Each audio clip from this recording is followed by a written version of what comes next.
Well, thank you guys for coming. Today is my eye clinic. So do you guys notice there's something different between my two eyes? Yes, kind of notice the two difference between my two eyes. So I'm gonna quick hot spotlight this for everybody. So one of the big things, I'm gonna do a couple pointing out of things to help make your eyes work for you. One, equipment. Equipment is very helpful. Brushes, when it comes to eye makeup, is your friend, okay? I also like to have enough brushes so that each color has its own brush in addition to a blending brush. So a separate color brush for each color I want to use, plus one that blurs the lines. Okay, so just to kind of let you know, a setup. Pre-Mary Kay, pre-doing makeup, I was huge, and yeah, I used kind of that spongy thing that came in the compacts and, you know, whatever. Okay, can I get it? Well, and I wondered why everybody else's eye makeup looked different than mine. So here's some reality is when we get to use the cute little sponges, color is being dragged from one color to another color to another color, and so none of the colors are true. Issue one. Sponges, it's harder to blend with a sponge than it is a brush. Okay, so this was like an aha moment for me. Think about it. If you were going to paint your wall and you were going for exactness, you know, you were doing like a mural on a wall, are you using your sponges or are you using some sort of exact brush? Brush. Brush. And we're cuter than walls. So I'm just going to point that out. Brushes are your friend.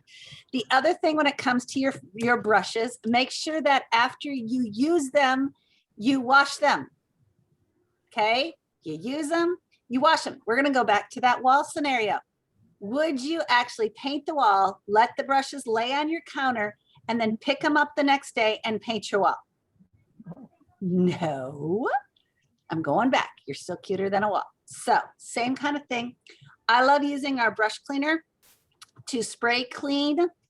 So you spritz them and then rub them over. I like using a microfiber towel, rub it off.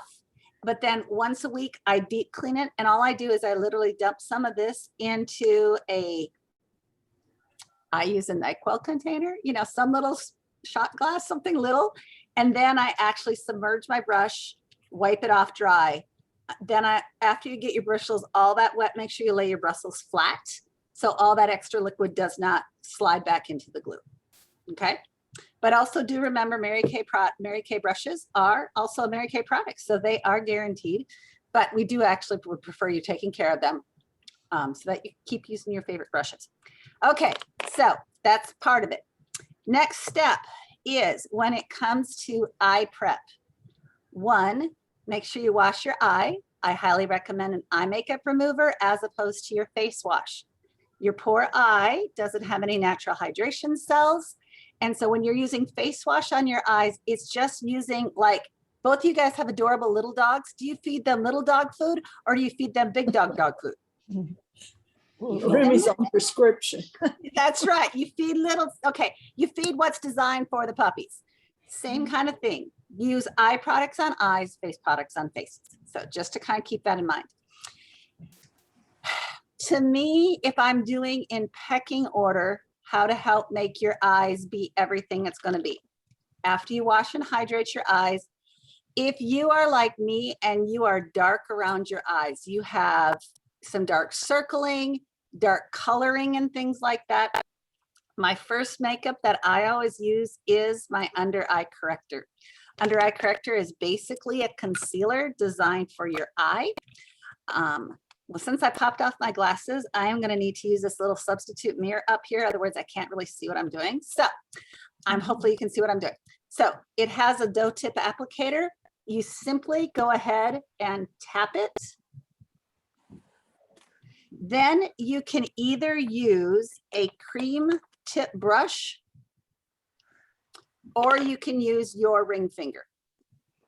I like using a brush just because I have nails and I don't like poking myself in the eyeball. So whichever, if you're going to use your fingers, make sure you're using your ring finger and make sure you're using a tapping action. If you're using a brush, obviously it's going to be gentler. So then you just rub it in. See the difference? See what that did to take. Now, if you noticed right now, I am only dealing with above my eye. If this was morning and I would have like no makeup on at all, seriously, I do my whole eyes before I put a drop of foundation on my face. Why? Because as we go along here, once in a while, eye makeup likes to jump below my eyeball.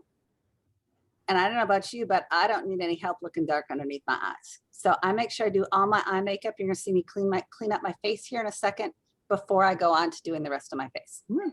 Okay, so let me get my bangs out of the way here. There we go, backwards. Okay, so first step first, I take care of the dark circles around my eyes. If I'm doing in order of which order am I doing this to get the biggest bang for my buck? If I don't have a whole lot of time, the next thing that I do is I do something to my brows. If you notice, does one brow look slightly darker than the other brow? This is what happens when life is just here. This is when I actually put some makeup on my brows. Okay, which eye looks more awake? Which eye makes, what side of my face looks like it's longer and skinnier? Right? Who likes their face to look longer and skinnier besides me? Okay, some of us also wear glasses. Okay, do you see how that changes even the rims of my glasses the second I put my brows on? Okay, do you see what that does? It helps all that shaping. So next thing I do is I get some color in my brows. If you are not accustomed to having color in your brows, start with dark blonde. Unless your hair is really, really white, then I would do blonde. But I know most of you, if you're not used to putting color in your brows at this moment, start with dark blonde because it's very close to our ivory skin color.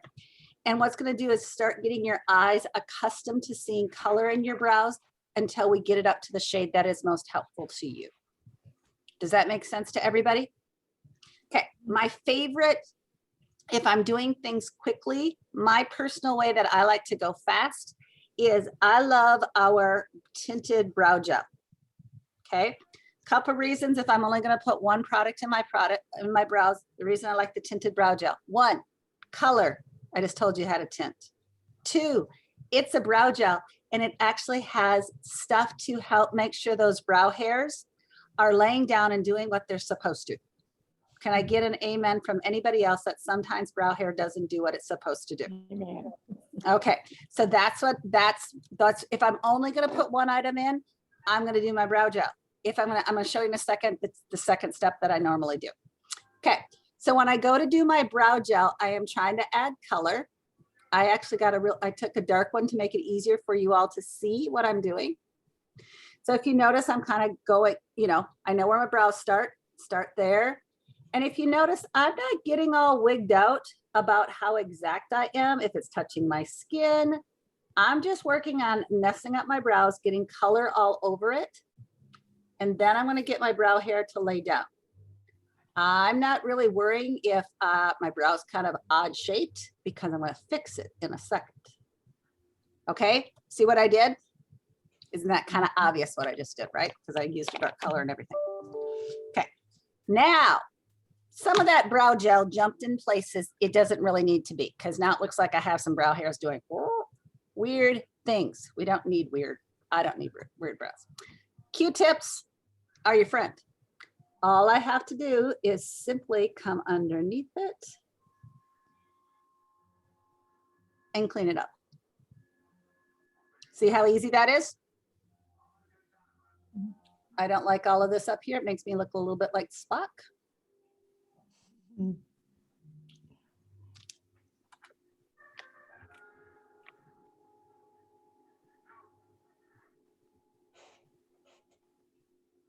See how I did that? Q-tips are your friend. Okay. Now, if I was going to be putzing that I was going to actually do a second step to my brow, Because right now my brow all looks like it's the same color. How many of you know that your hair or your brow isn't all the same color, right? So the next thing that you can do is you can either use a brow pencil or you can use matte eyeshadow. What type of eyeshadow? This is very important. If you're going to put powder in your brow, what you can put it over in the chat. What type of powder do you use? Matte. You do not want anything that has any sparkles in your brows. That would be now if you're going across stage, you're winning an award. Okay, well then there's never too many sparkles, but I don't think that's what you do most of the time, right? Most of the time we don't get to do that. So here's our brow pencil, our defining brow pencil. I love it because it self-sharpens. It's also very soft. So that means we can also play with it. Our goal is, if we are filling in the light brows, one, it's giving us a second color, just kind of like my hair is not all the same color. The other thing we're going to do is we're going to fill in hair. We're not going to fill in a line. Okay, there are different brow looks that some people like their brows to look like a line. That is a style. Most of the time, us cute little ivories, we do not see that we like our brows to look like a line. Can I just say most trends for those of us that, especially those of us lovely ladies that are plus 25. Is that a nice way to say that? I thought so. Okay, so now when I go to add my brow hairs, I'm doing little short strokes. See what I did? That makes sense what I'm doing? Can I get a yes that everybody knew what I'm doing? Okay, one thing I'm noticing, my brow today, and I will tell you, sometimes your brow decides that it wants to make you look like you're a little more angry than others. Okay, let me show you how we fix this. For me, in my face shape, if I get rid of this front part, do you see how that helped open up my eyes? Does that make sense? So sometimes this is the advantage of adding color. You can also help paint the shape that you want. So I'm actually going to come up here a little bit and bring it over here. See the difference? Okay. So if I'm doing two, now can you put your pencil on first, then do your brow liner or brow gel? Yes. Yes. This becomes a personal preference on what you want to do on that. Okay, next step, we're moving to eyeshadow. Those of us who are beautiful plus 25 in age, can I just be realistic and tell you that not to prime is a crime? Okay, when it comes to eyeshadow, especially, well, actually, I'll say almost anything on our face, not to prime is a crime. A couple, we have it in a couple ways. One, we have just an eye primer. It comes out white. And then you just tap it in and it comes clear. Okay. Think back to our cute little wall demonstration. If we had a wall and we're trying to make sure that we're using as little bit of paint as possible and we want the colors to be as true as possible, we'd throw a primer up there. Look cute as well. Okay, so, but just like some paints have primers mixed into them, voila, our liquid eyeshadow. Our liquid eyeshadow has the primer mixed in. So you don't have to do a primer coat and then the liquid eyeshadow has primer mixed into it. So you can do, so what I usually do is I take my liquid eyeshadow and that is my first coat of eyeshadow. I personally love this beautiful Sunbeam color because one, it's pretty much this color of my skin and it has just a little bit of a texture to it. It has a little bit of a shimmer to it.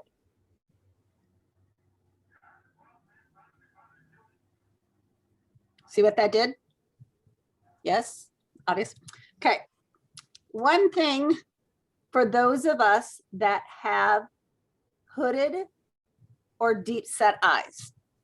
Hooded eyes. Those are those of us who have more eyelid than we used to. Okay, that's called a hooded eye. Okay, if we have hooded eyes, deep set eyes mean that our eyebrow protrudes forward. Okay, I have the honors of both. One of the things when it comes to our deep set and hooded eyes, one of the best things to help to not accentuate that, because most of us aren't bragging that we have hooded eyes. Can I just be honest? We're not going, ooh, ooh, look at my beautiful hooded eyes. Okay. So one of the things that we want to do is to recess, is to put shadow in such a way to make it look like that hooded eye is actually pushed back as a part of our face. So what that really means for those of us who also have hooded eyes, the odds of anybody ever seeing our eyelid, what actually happens to our eyelid, whatever we put on our eyelid, the odds of anybody seeing our eyelid is about 99 to nothing. I mean, no, most people see nothing what's going on with your eyelid. Because think about it, do you go around winking with people? No. If you think about it, with our hooded eye, it is over on top of that eyelid. Now, I'm not saying you don't ever paint your eyelid. I'm saying don't get stressed out about your eyelid because people aren't going to see it anyway. Does that make sense? Because I'm trying to also work with some speed here to make sure that you guys can do things quickly. So if you notice, I put that liquid eyeliner upper eye, and then I blended it into my eyeball itself. That makes sense? Can use your finger, or since it's a liquid, you would use a cream brush. Make sense? Head's nodding, perfect. Okay, now we're gonna go to adding some color. If you remember when I started, I said I like to have a brush per color. So today, I am gonna show you a look using 3 colors, I have 3 brushes, and I have my blendy brush. Okay, 3 brushes and a blendy brush. Okay, I am going to start with my, personally, I like to start with my deepest color because for me, that's the one that I'm trying to create the shadow. I am trying to get rid of my hooded eyes. I'm trying to make my deep set eyes look like they're supposed to be a part of the process instead of just making it look like people can't see me. So I have blue eyes. So browns and oranges help make my blue eyes look bluer. Those of you that that have hazel eyes, if you'd like your eyes to look more green, we can hang out in the purple family. Those of you who have brown eyes, I bet this is going to be such a remarkable shock to you. Dealing with a dark blue is going to make your brown look bluer, just like brown makes blue look bluer. Color wheels, we're thinking opposite sides of a color wheel. So now, for most of us, this is where changing from when we were in high school or learning how to wear eye makeup when we were younger to now that we have more eyelid, this is probably the weirdest thing I'm going to tell you all day. Okay, it's the hardest thing for us to get used to, besides putting your eye makeup on first. Okay, I'm going to take this dark color and I'm going to try to help figure out where I'm going to start blending. Okay, so most of us, when we learned how to wear eyeshadow, we were told to put it on our eyelid, right? Am I right? Everybody was told to put their eyeshadow on their eyelid. Am I right? Yes. Okay, do you see how very little of that eyeshadow you can see? Because my eyes are so deep set and there's that extra eyelid. That makes sense? Now watch what happens when I slightly bring that upward. Do you see how my eye instantly looks like the shadows helping make my eye look bigger? It's not even blended yet. Does that make sense what I'm saying to do? Mm-hmm. Yes. Yes. Okay. So one of the things I do is I'm going to put the shadow. I'm literally on my eyebrow bone. Literally. See how high that is when I shut my eye? Tell me the truth. Does anyone ever think you'd wear your eyeshadow that tall? But see what happens when I do that? How it opens my eye. Okay, when I go to blend, I will go blending it onto my eyelid, but I'm more concerned about getting the height of my eye. That makes sense? So there's my one color. My second color, I want to keep pulling up the outer corner of my eye. So I'm going to use a lighter hue and I'm going to go up here above that dark shadow. Okay, I just applied it. I'm not blending it yet. I just got the shadow where I want it. Okay, see what I did? Okay, shadow 2. Now, I want the inside here by my nose to even be more attention to here because it's like the thinnest part of my face. Okay, so if I want attention drawn to it, I'm going to use light color and it's going to have shimmer as opposed to dark matte, which is, this is my dark matte. This is a medium light and I'm going to go super light in this inner corner. Okay, so I have a super light. If you're asking for my color, it's actually crystalline is my inner color. It's basically my white shimmer. Okay. See how I just placed it on my eye? Okay. Now, what did I tell you you had to have? You have a color for each of your brushes. And then what did I say was best to have? A blendy brush. Okay.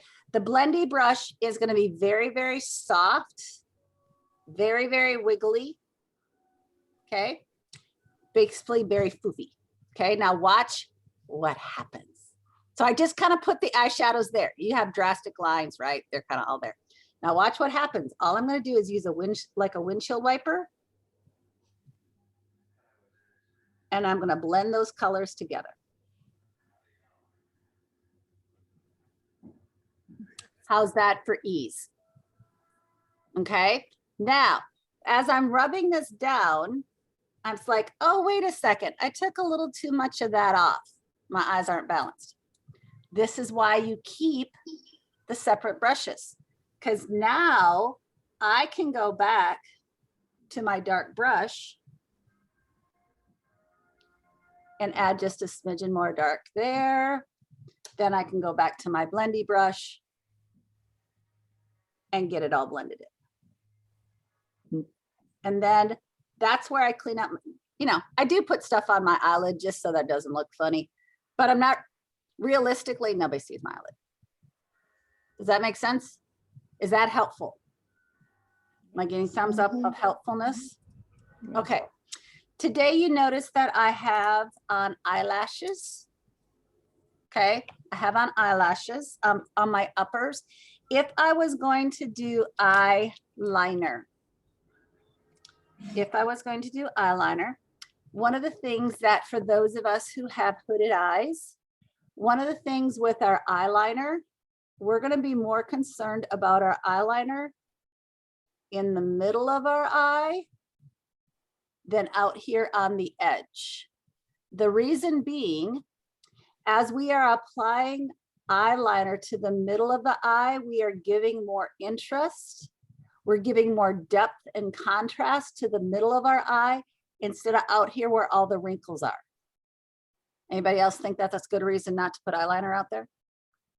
Okay, now let's say, did you kind of notice that when I was putting on my eyeliner, I'm just kind of scribbling it in there? How many would like a straight eyeliner? How many would like your eyeliner to look straight? Guess what we do? We go back to our cute little magical makeup tool called a Q-tip. And all we do, whoops, that's a dirty one. Let's try a clean one. All we do is go and we clean up that top line.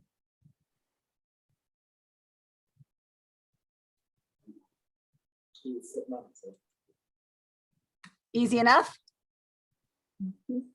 Okay, now we're going to take our eye look and move it up just a notch.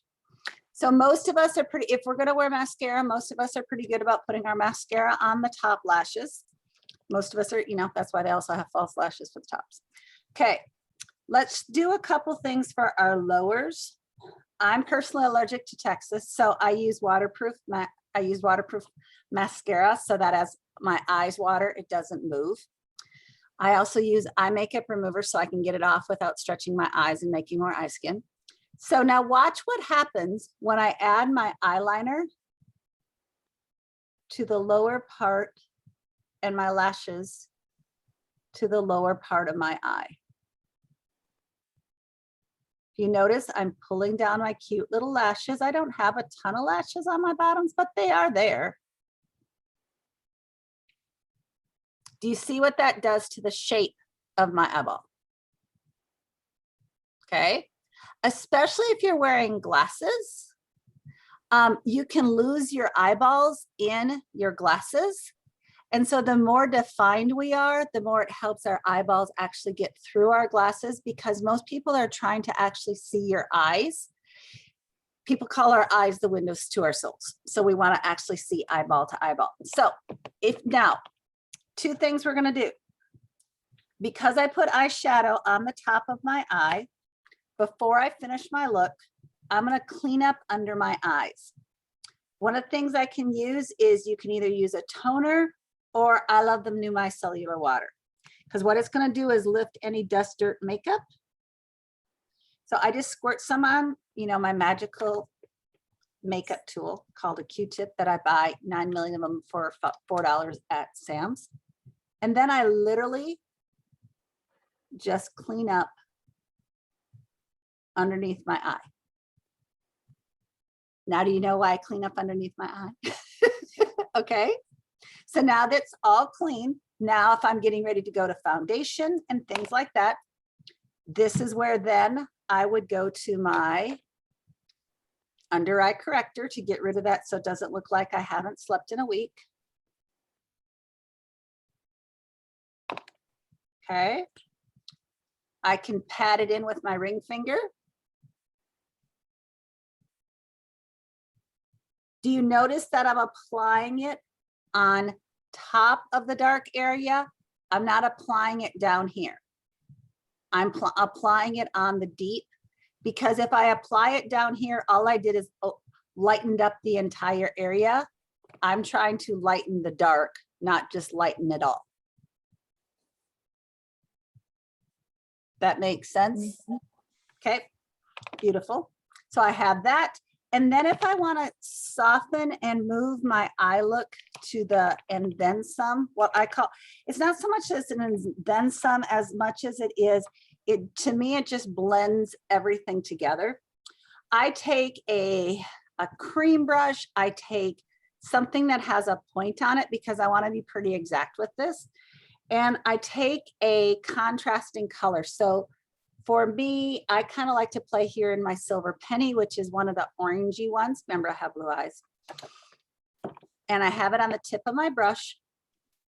And then I go from my eyeshadow up here, and I come over my tear duct line under my lashes.